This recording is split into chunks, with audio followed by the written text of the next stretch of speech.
Get this. Adults with financial literacy skills have 82% more wealth than those who don't. From swimming lessons to piano classes, us parents invest in so many things to enrich our kids' lives. But are we investing in their future financial success? With Greenlight, you can teach your kids financial literacy skills like earning, saving, and investing. And this investment costs less than that after-school treat. Start prioritizing their financial education and future today with a risk-free trial at greenlight.com/get-started. That's greenlight.com/get-started. Hello and welcome to the Old Fools podcast, a podcast hosted by old fools. My name, as far as I can tell, is David Quantick, and I'm joined initially by Ian Martin. Hello, I'm Ian Martin, flailing wanker in his 70s, and I'm delighted to tell you that our co-host today is Sali Hughes, writer, journalist, broadcaster, and The Guardian's beauty queen. Hello, Sally. Hello, thanks for having me. I'm embracing TikTok. I'm fully in favour of TikTok. Which one is TikTok? TikTok's the one that only you have to be under 25 to watch. Isn't it illegal for you to embrace it? It is kind of. This is why I'm pretending I'm working for Reform, the political party, doing their social media. And obviously I have to pretend that I'm a 22-year-old influencer living in Dubai. They haven't got a fucking clue. And I tell you what, the far right are killing it on TikTok. Are they? And, Well, yes. Thanks. And the left, it's a problem. The left's sort of inability to engage with TikTok is causing all sorts of problems. But of course, it's difficult because you can't really be a reasonable person because your posts don't do well. You have to have controversial, simplistic, strong opinions, which lend themselves particularly to the far right. It's a huge problem. Also, the thing that most people don't understand about TikTok is it's that bafflement is the key. If you're like me in your 70s, as indeed, let's face it, most of the Reform members are, then the idea is to keep them baffled on TikTok. So you would give a message. So the message is, we'll crack down on drivers with no insurance. But the TikTok post is a cartoon lizard emerging from a bungalow made of cheese. And he says in a Birmingham accent, "You're right, mate." And that's the TikTok. That's what connectivity is about now. Makes sense to me. I did a couple more. Do you want to hear? Oh, right. That was one of them. Okay. This is why I got a bonus, because I'm killing it for the right wing on TikTok. The message: we're the true patriots, not the other parties. TikTok post: group of women footballers inhaling helium and humming the theme tune to Antiques Roadshow. Bosh! Everywhere. It's killing it. And Nigel Farage is a superstar on TikTok. What you said about the left being fucking useless at this applies across the board. Almost to every bloody political statement or protest. The left's shit. I mean, that's when Trump gave his address to Congress. In fact, you remember when Biden was in and Marjorie Taylor Greene was at the back shouting like a fishwife at him, and everyone thought, right, she's a viral star. She's brilliant. And then when fucking Trump's spewing his bollocks, they're all standing there with their little paddle boards on the Democrats saying, "I don't think so," or, "Not in my name." Oh, fuck off. Oh, I mean, the history of the left engaging with the world is bizarre because you think in my mind, they've always been like, if you're forward and you're thrusting and you're in favour of gay rights and modernisation and things like that. Yeah. And you say to a left person, "This is great. What sort of music do you like?" And they'll go like, brass bands and folk music. "Do you like rock music?" "No, I hate the Beatles." And you're like, for fuck's sake. The bizarre period when Jeremy Corbyn was taken up by the youth and, taken to Glastonbury and was just so strange because normally that doesn't happen. It really doesn't. And the Democrats, when they convened, that guy, the only guy to stand up and argue with Trump was the guy who got turfed out. And then they all fucking gathered and you're thinking, please God, don't start singing "We Shall Overcome." Of course they did. I mean, if Ian can go on TikTok and make a dance that sets the world on fire and creates a left-wing revolution, then I'm sure somebody else could do it. Yeah, I've got this bloke. The message is we're going to transform the Home Office and have much more rigorous asylum procedures. But the actual TikTok is this weird guy in a top hat on a unicycle going through the healing fields at Glastonbury, tossing granola out and saying, "What top shoe? What? It's killing it." I can't tell if that's real or not. It literally is so close to possibly what might happen. The other thing that sort of boils my piss is that I was talking about this on the radio recently to somebody else, and that they were complaining that influencers had been hired by government agencies to talk about things like immigration on TikTok, right? So influencers, professional content creators on TikTok making posts about don't come in the boats, you'll be sent away, whatever the top line message was. Yeah. But in this country, government agencies can't go on TikTok. It's against regulations. And so the only way around it is to employ people who do and can go on TikTok and know how to do it. I don't necessarily think that's a bad thing. And this is sort of the problem with people being a bit sneery or silly bastard influencers spreading these messages when it should be people who know about these things. We're literally not allowed. The government is literally not allowed to post on TikTok because of all the many problematic things about TikTok. And so you have to get a third party to do it. And also, I think third party is probably much better at it by and large. Yeah. Than a Labour government would be. Yeah. I mean, the other thing that sent a chill up my spine was that everyone getting nicked for slow walking. Where they had all those slow walking demos for just stop oil. And I'm thinking, God, they're walking at the speed I have to walk now.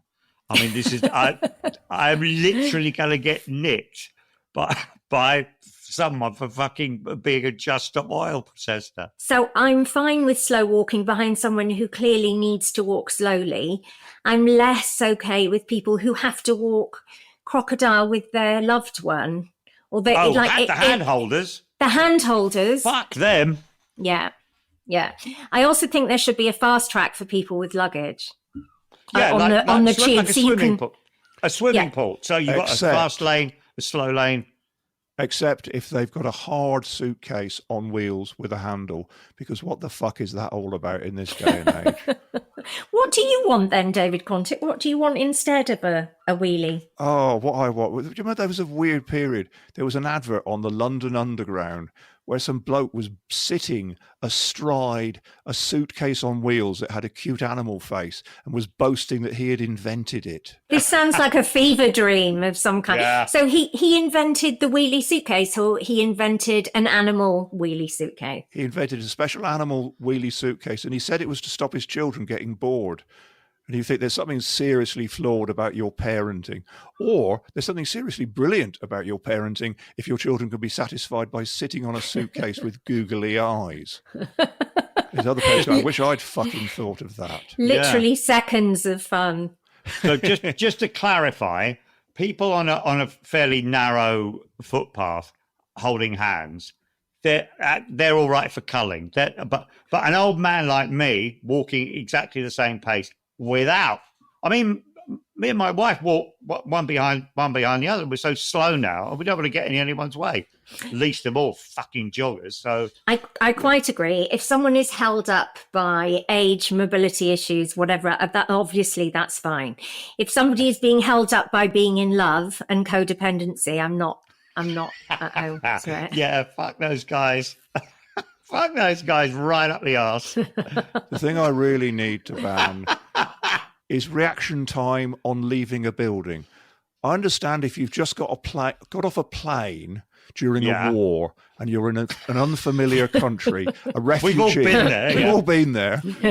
A refugee, say, in the war with a little tag on your coat, getting off a train, blinking, your parents at home, an unfamiliar family, all that. I understand why it might take more than 5 fucking seconds to react.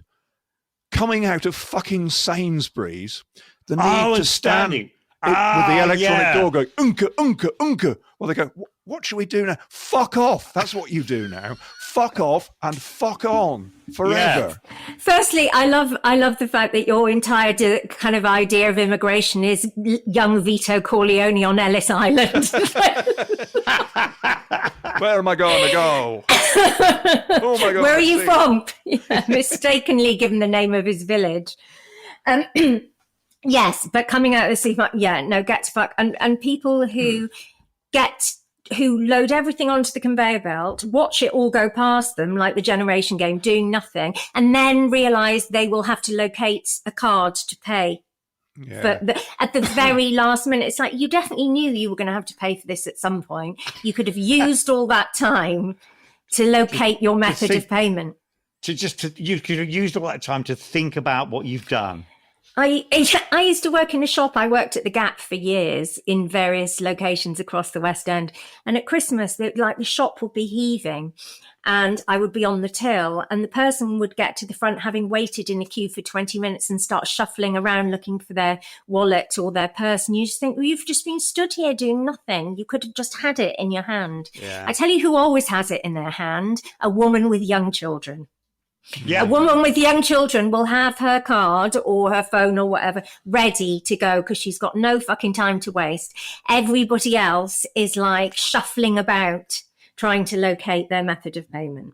For some reason, when you said, I tell you who always does have their card in their hand, I thought you were going to say the royal family. I mean, I would say the exact opposite, surely. I don't know. I just thought, because you had that I was behind Prince Andrew in Aldi the other day, and he was Pizza Express. Fucking murder. It's in Pizza Express, yeah. Yeah, he just come out of Aldi, just standing there like a fucking statue. Get out of the way, man. Because I'm a bit bloody royal family. Because I'm a bit ADD in some ways. I'm the kind of person who has their card out on the way into the shop. At risk of being a nuisance in any way. You know, you're talking about left and right and protests and everything. The left used to be really, in the olden days, used to be really well organised. I mean, it's before both of your times, but I mean, I think there was this thing called the Claimants Union. And if you were out of work for a couple of weeks, they'd just take you, suddenly you'd have some Begbie type character in denim flares, and he'd just march you down to DSS and fucking, right, this guy, he needs some money, fucking sort it out, or I'll lamp you. It was brilliant. God. Claimants Union.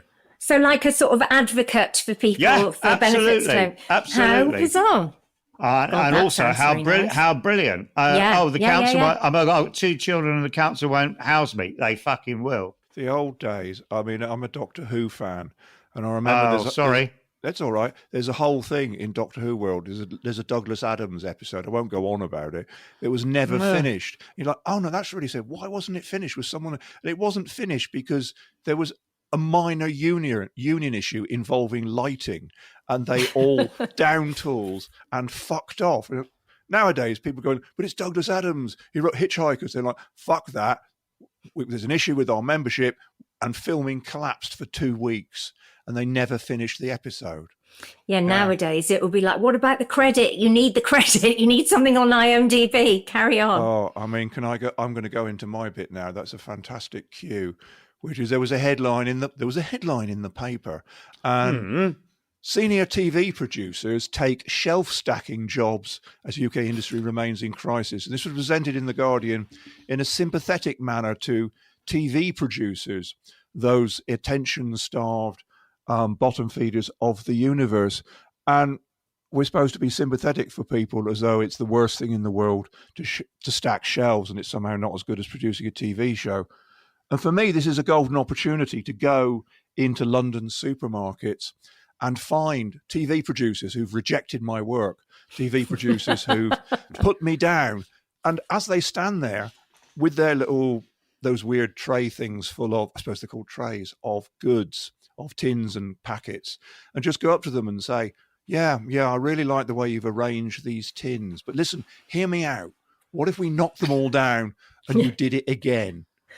Oh, and by the way, we're not paying you to stack the shelves. We felt that the experience would be good enough. It would look good on the CV, intern at Aldi, shelf stacking. You go back the next day and go, guys, listen, amazing display of cornflakes. Freeze the frame, hold the thought, but what if it isn't cornflakes? And my final thought on it was like, just to go in one day and go, listen, we've loved your stacking. It's been amazing, but we've decided to go with some new oddly identical stacking and slightly worse stacking by the niece of someone who was in the Footlight Society. Yeah. I'm really, really sorry. I think the thing is too that if they were shelf stacking, they would remain producers. So I mean, I'm all for revenge. I'm very much up for revenge on shelf stacking producers, but they would remain producers in the soup. So you get to the end of the aisle, and there would be like two single tin of Heinz ravioli, of really tottering, unstable towels, and you just got enough room to get the trolley through. And he says, this part of the journey, I thought it was important to introduce a notion of jeopardy. So you smash the fucking towels down, start throwing tins at him. Say, yeah, well, I thought it was about time your fucking character, it's to see how he reacts to sudden adversity. Bosh! How would he even understand ravioli unless you said, it's pasta meets Heinz tomato soup?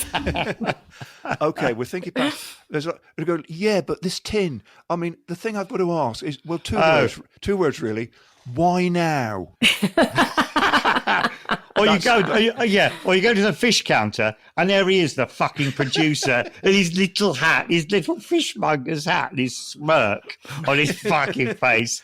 And you point at a bit of fish, and you say, "That looks interesting. What is it, monkfish?" And he says, "We just show, we don't tell." So then you could say, "I'll have a pound of," and then you just mime the fish.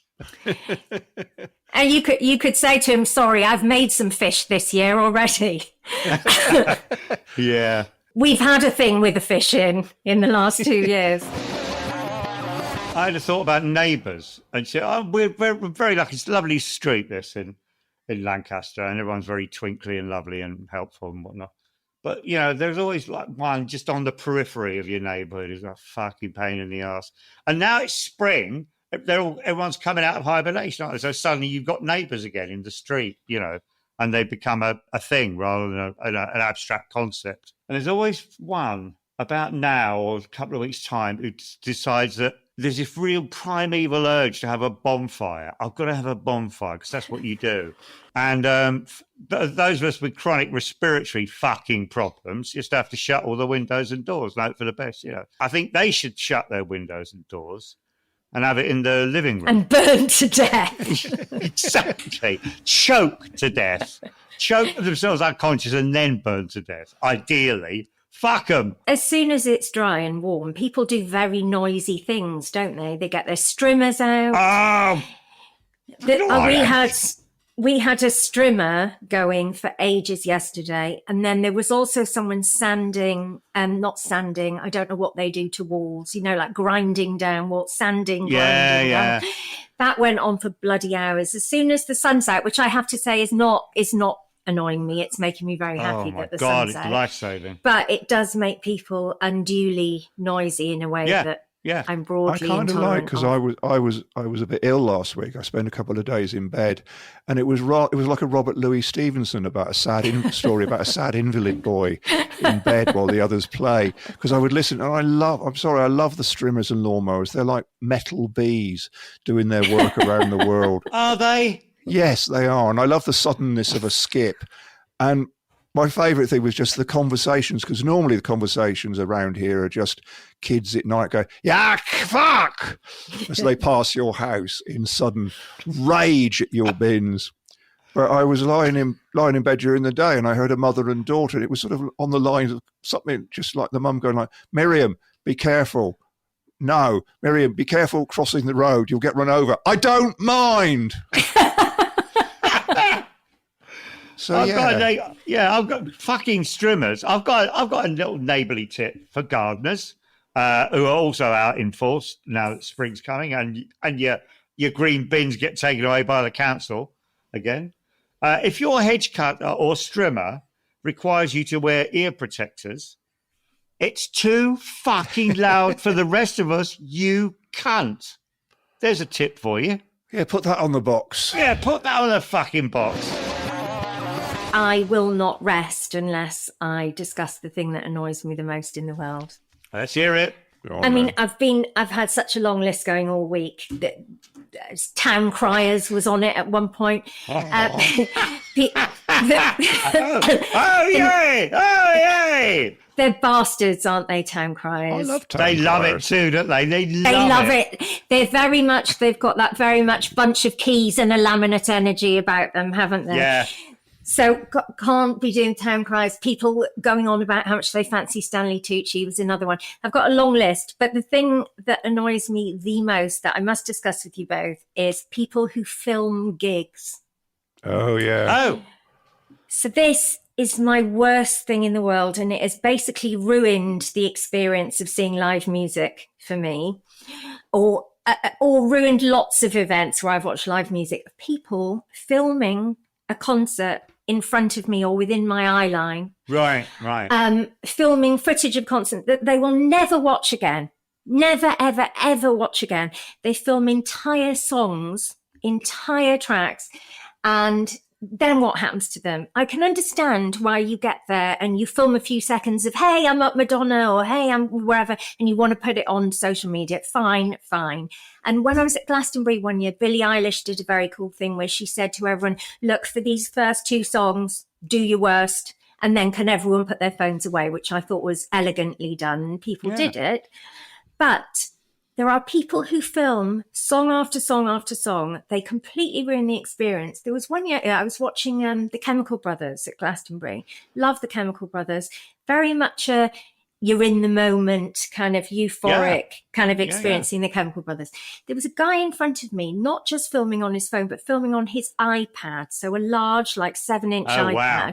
Next to me. It was like 11:30 at night or something like that. And he's filming the whole thing.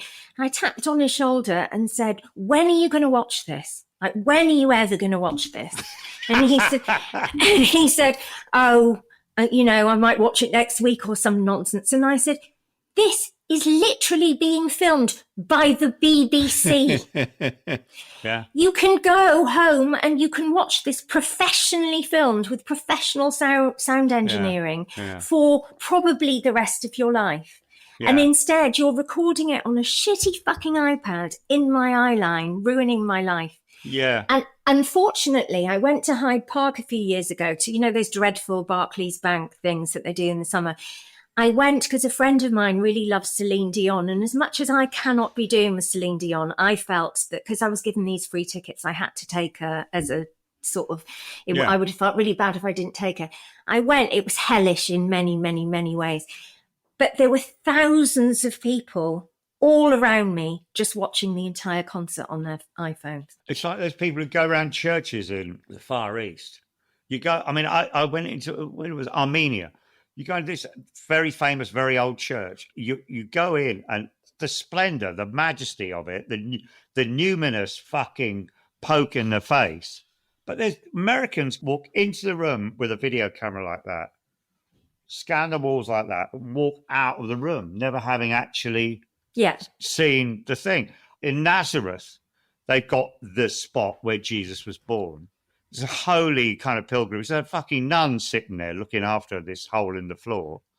There's a queue for people who go next to this hole in the floor. Like this, thumbs up, gurney. Brilliant. But Jesus was born.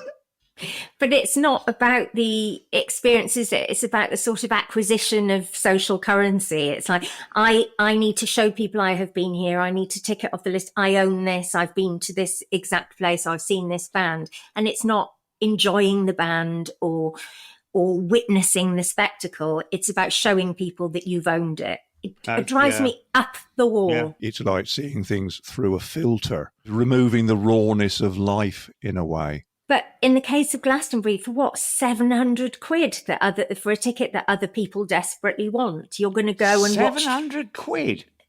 Yes, something like that, is it not? But that doesn't, which is even more bizarre because the whole. I go every year. I should know how much I paid, but I can't remember what it is. The whole fucking knicker. The whole point about particularly Glastonbury and festivals was the visceral experience of, taking drugs, being with your friends, talking to people, listening to music, being having a sensory overwhelm through whatever means you choose. Not, as you say, replicating the BBC transmission badly. Really badly. I mean, you wouldn't go home, slam on the TV and go, yay, badly recorded footage with some fucker's head in the middle. Hooray, wonky sound. I can't wait. You've reminded me, actually, David Quantick, of a piece when I was looking this weekend for things to be annoyed about, which was not a stretch. I found a piece in Elle that had done really well on social media of a woman explaining over sort of 800 words why she didn't want to go to Glastonbury. And it struck me that this is a very annoying thing that people do. Why do people have to write reams and reams of stuff about how they don't want to go to Glastonbury? Simply don't go. Yeah, I mean, it's very Guardian. It's a very, the Guardian headline I saw yesterday was, the sun's out, the skies are blue, it's warm again, and everything looks terrible. That was literally the fucking headline. There are loads of these pieces, aren't there? It's like, I would never go to the rugby. I don't have 800 words in me about why I wouldn't go to the rugby. I simply don't go. No. And I happen to love Glastonbury, but I'm really, really fine if people don't like Glastonbury. But the need people have to tell you that they don't like Glastonbury is really peculiar. Yeah. They have to tell you they hate it or why they would theoretically hate it if they were to go, and write these pieces about why they don't like. Why? Who gives a shit? If I was doing a piece now about an event, I would pick an event I'd never been to and make up the reasons like a medieval map maker. I wouldn't want to go to Lord's Cricket Ground because the games take 30 seconds and a dragon comes on halfway and pisses on Alan Bennett. I'm in. You've sold it to me. I'm definitely on the air. The reality is actually worse. You end up with these fucking arseholes behind you in suits and too much money going, any more shampoo? The best day at Lord's I had was on a Monday where they weren't expecting to play, and they just let the riffraff in. Fucking brilliant, really great atmosphere. Actual riffraff? Yeah, like us. We were in for 10 quid. No, hoi polloi. Hoi is the in Greek, so it's the hoi polloi doesn't make any sense. Unexpected. Ian Martin speaks Greek in the bagging area. I got a very good mark for my New Testament Greek a few years ago. I did it at the university down the road. Okay, that's thrown everything off kilter forever. Okay, so this is where I just sound like a reactionary bastard. No, because we've really established that you just hate people, everybody, and that's why you're a guest on this podcast. So I was dismayed to hear a couple of years ago, maybe 18 months ago, I heard that the BBC had decided to accept H as a pronunciation of H. Right. Okay. This bothered me because as somebody with two H's in my name, and I'm constantly having to spell it out, there have been many times in my life where I've said it's Salihughes, and someone has repeated it back to me as Hughes, as though they're correcting me. They're doing the service of correcting me. Now, this drives me mad the best times. But anyway, the BBC has kind of now decided that, resistance is futile. So many people now say H that they're just going to accept it. And of course, my rational brain knows that this is how language evolves and develops. The rules bend until they break and then new words. I get it. Intellectually, I understand it. However, the new thing now, the thing that really drives me mad that people just seem to be lying down and accepting is the spelling of the word lose with a double O, as in loose. Right? Yeah. So everyone now, everywhere I go, I see lose with a double O, which, as we all know, is a different word altogether. Yeah. And people just accept it. And this is a rule that is bending, and I'm going to lose my shit when it breaks.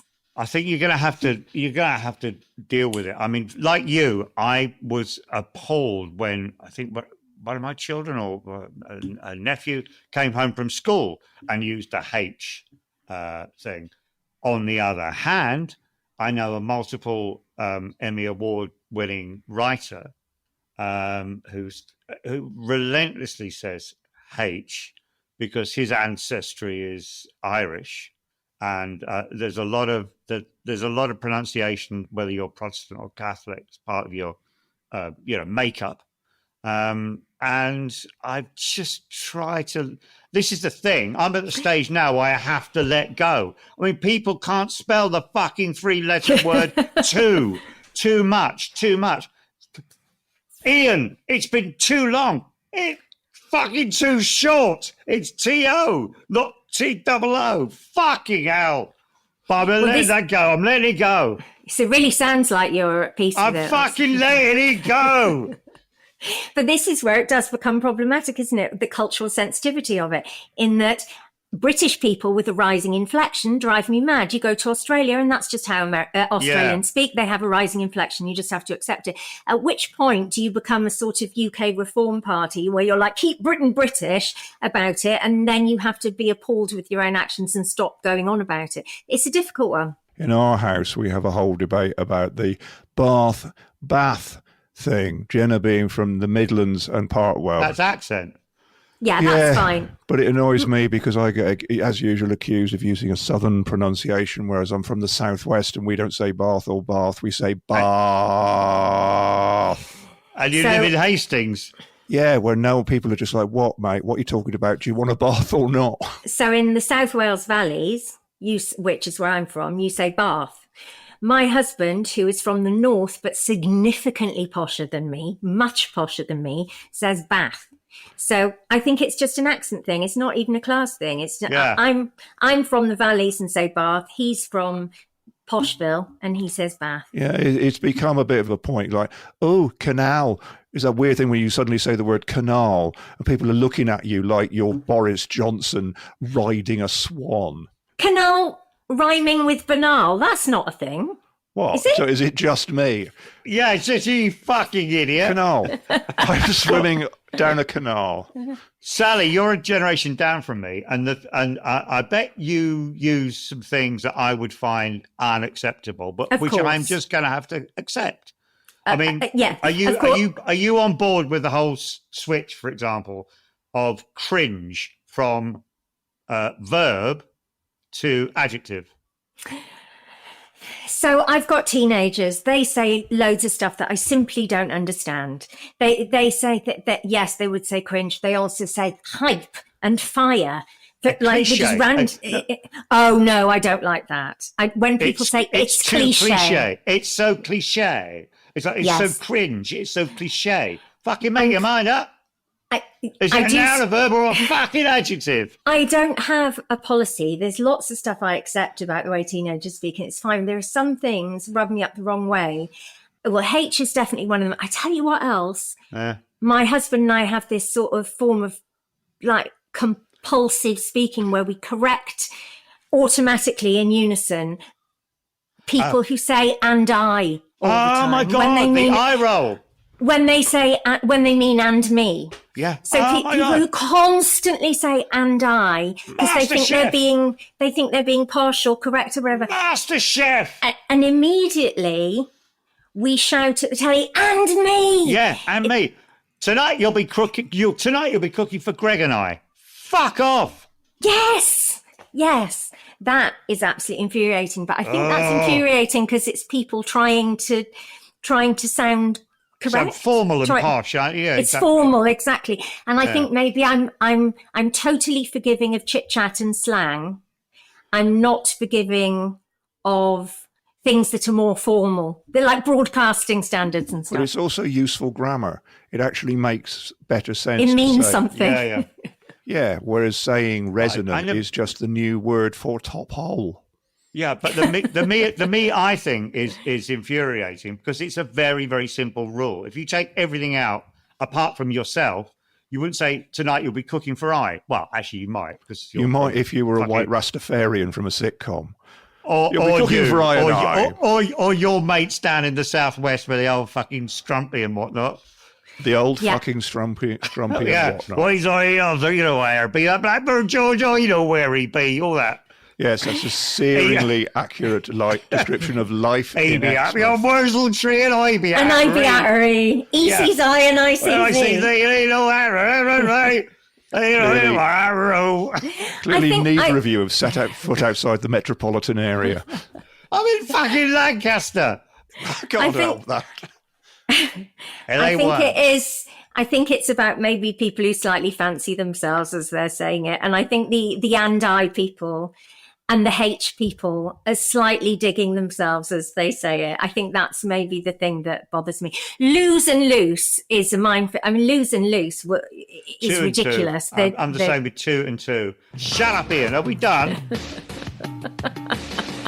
You've been listening to The Old Fools with this week's very special guest co-host, Sali Hughes, and the usual one, David Quantick, who's from the Southwest. And we'll be back next week with someone else. And please like, share, subscribe, review, whatever, adore. And see you next week. Bye, everyone. Thanks, Sally. Bye. Bye. Giddy, go. Did you know that parents rank financial literacy as the #1 most difficult life skill to teach? Meet Greenlight, the debit card and money app for families. With Greenlight, you can send money to kids quickly, set up chores, automate allowance, and keep an eye on your kids' spending with real-time notifications. Kids learn to earn, save, and spend wisely. And parents can rest easy knowing their kids are learning about money with guardrails in place. Try Greenlight risk-free today at greenlight.com/getstarted. That's GREENLIGHT.com/getstarted.